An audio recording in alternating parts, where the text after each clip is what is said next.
भारत अपने foreign policy को बहुत शानदार तरीके से आगे बढ़ा रहा है। खासकर जब से डॉक्टर एस जयशंकर साहब को भारत का विदेश मंत्री बनाया गया है, तब से भारत ने पीछे मुड़कर देखा ही नहीं। आपको याद होगा कि पिछले साल रशियन प्रेसिडेंट व्लादिमीर पुतिन 6 दिसंबर को भारत के दौरे पर आए थे। उस समय वो भारत आए थे इंडिया रसिया एनुअल समिट के 21 एडिशन को अटेंड करने के लिए। इसी समिट के दौरान इंडिया रसिया के बीच कुल 28 एग्रीमेंट साइन हुए थे। अब हुआ क्या कि ये एनुअल समिट एक साल भारत होस्ट करता है और उसके अगले साल रसिया यानी 2022 का 22 एडिशन रसिया को होस्ट करना है, जिसके लिए प्राइम मिनिस्टर नरेंद्र मोदी को रसिया जाना था। खबर निकल कर आ रही है कि डॉक्टर एस जयशंकर साहब के 8 नवंबर रसिया के दौरे के दौरान इंडिया रसिया एनुअल समिट के बारे में भी चर्चा की गई और ये डिसाइड हुआ कि ये समिट कब और किस डेट पर करवाना है। क्या ये वर्चुअल ऑनलाइन मोड से करवाया जाएगा या प्रधानमंत्री नरेंद्र मोदी इसके लिए खुद रसिया दौरे पर जाएंगे। देखा जाए तो यूक्रेन युद्ध ने कई सारी चीजें जो पहले कॉम्प्लिकेटेड थी उनको आसान बना दिया है। पहले किसी को नहीं पता था कि कौन सा देश किसके साथ खड़ा है और किस हद तक खड़ा है,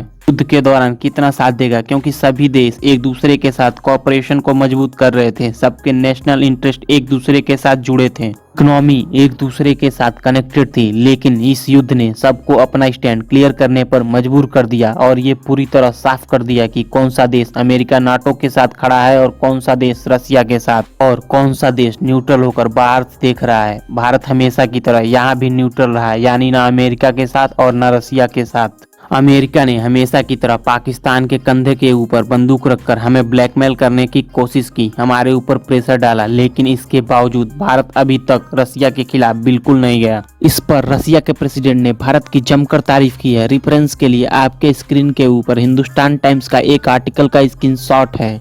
इसके मुताबिक प्रधानमंत्री नरेंद्र मोदी के फॉरेन पॉलिसी के इंडिपेंडेंट स्टाइल की तारीफ करते हुए रसिया के प्रेसिडेंट व्लादिमीर पुतिन ने कहा कि फ्यूचर भारत का है और फ्यूचर भारत में सबके ऊपर राज करेगा। प्रेसिडेंट व्लादिमीर पुतिन ने कुछ दिन पहले कहा कि नरेंद्र मोदी वेस्टर्न देशों के सैंक्शन को ठुकराते हुए अपने देशों के आम लोगों के हितों को सबसे ऊपर रखा है, यानी अपने लोगों के हितों को सबसे ऊपर रखा है और रसिया के साथ ट्रेड कर रहे हैं। यानी आज भी भारत रसिया से क्रूड ऑयल, नेचुरल गैस और कोल परचेज कर रहा है। व्लादिमीर पुतिन ने कहा कि नरेंद्र मोदी उन लोगों में से जो ऐसी इंडिपेंडेंट फॉरेन पॉलिसी स्थापित करने में सफल हुए हैं जो कि उनके खुद के लोगों के हितों के लिए सबसे सही है। भारत के ऊपर बहुत सारे सैंक्शन लगाने की कोशिश की गई, भारत के रास्ते में बहुत सारी बाधाएं डाली गई, लेकिन नरेंद्र मोदी एक आइस ब्रेकर की तरह हैं। वह लगातार उसी डायरेक्शन में जा रहे हैं जो कि उनके देश के लिए सही है। पुतिन ने कहा कि भारत में ब्रिटिश कॉलोनी से लेकर एक इंडिपेंडेंट स्टेट तक का काफी लंबा सफर तय किया है और हमारा भारत के साथ कई दशकों का रिश्ता है। प्रधानमंत्री नरेंद्र मोदी के कार्यकाल में हम काफी करीब आए हैं।